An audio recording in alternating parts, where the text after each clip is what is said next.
didn't help him with that last statement, because it is entirely plausible that the police might have interviewed her, knew that it was going nowhere, and said, why bother? We don't like that. But that's something that many, many women who have been victims have complained about in terms of police and how they're not proactive and instead are reactive to things. That's number one. Number two, once again, my position from yesterday has not changed one bit. My position is that innocent or guilty, the fact is there's nothing good that Antonio Brown has been in the news about since the last week of the NFL regular season.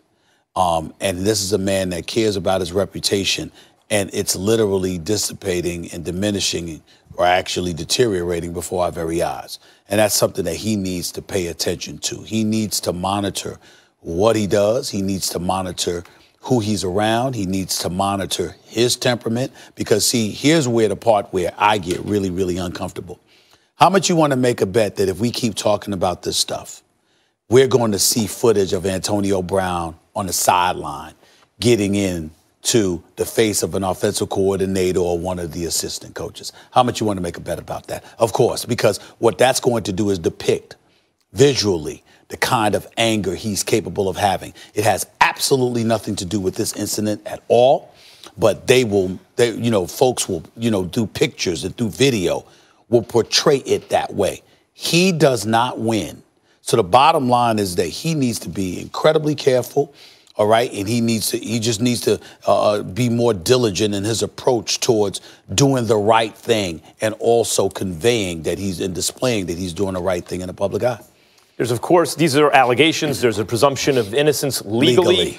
I think, as I mentioned yesterday, in the public square, I think there's oftentimes a presumption of guilt. Mm-hmm. Brown's reputation at this point.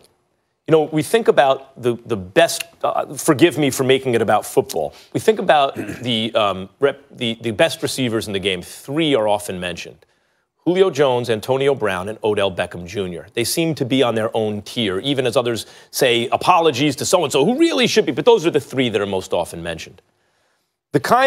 So you think about what kind of receiver or player do teams want? The number one is Julio Jones, who just keeps his head down and works. He's incredibly productive, great talent, and just does his job, isn't a prima donna, stays out of the news, and all those things. That's the guy the teams want the most. And you look at Antonio Brown, like not that long ago, it was Antonio Brown next because he's a bit of a prima donna, but then Odell Beckham seemed to be the biggest prima donna, and so he was the guy you didn't want. But when you look at the kind of controversy Odell has been involved in off the field of play, things like he's partying in Miami. There was an unfortunate picture from a hotel room. Again, he's like in circumstances that the league, I'm sure, would rather not see him publicly. Right. But it didn't. He wasn't hurting anybody. It wasn't that he wasn't being accused of hurting anybody. These are different kinds of allegations and different kinds of. It's a different kind of controversy. It's not just degree. It's kind. It's a different kind, not a difference of degree. And this makes Antonio Brown more toxic to teams, I believe, than he was before this news came out, even though I understand it's still allegations. Nevertheless, it's one thing after another, and now what we're hearing about are serious things, not just salacious Facebook things, but serious things. Locker room. Listen, here's the deal. Here's the deal. Innocent until proven guilty legally. Guilt until proven innocent in the public eye. That's unfortunately the situation that NFL players are facing. Professional athletes, but primarily NFL players with some of the things that have happened in recent memory. Here's why you don't feel but so much sympathy for Antonio Brown. He's not Juju Smith-Schuster. He's not 21, 22 years of age, just getting in the league in the second year. This man has been around for a decade. This man is 30 years old.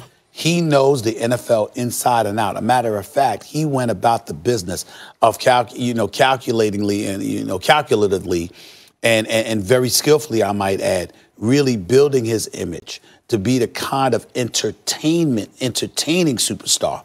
Somebody that dances in the end zone, somebody that shows up on various shows, showed up on Dancing with the Stars, things of this nature.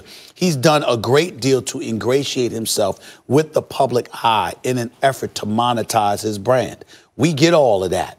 So you know what comes with this.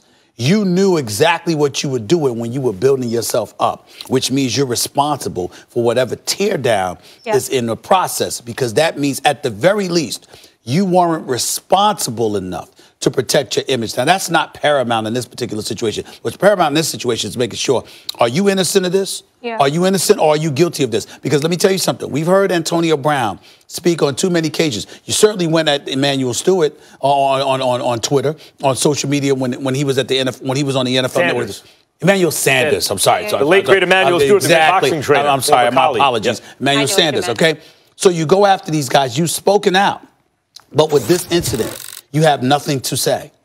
See, these are the kind of things that people talk about when you are so quick to speak up about anything else pertaining to you. But with something like this, you have absolutely nothing to say. Again, in the court of public opinion, we understand legally how that would be wise. But in the court of public opinion, it serves as an element to contribute to your indictment. All right, let me just say this quickly before we go to break. The police report, it's disturbing.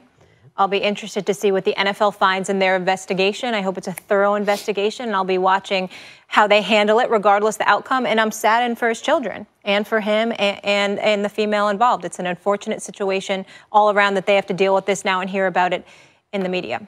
We will leave it there. When we come back on First Take, the war for Anthony Davis continues around the NBA, but find out why the juice might not be worth the squeeze. Second hour First Take up next.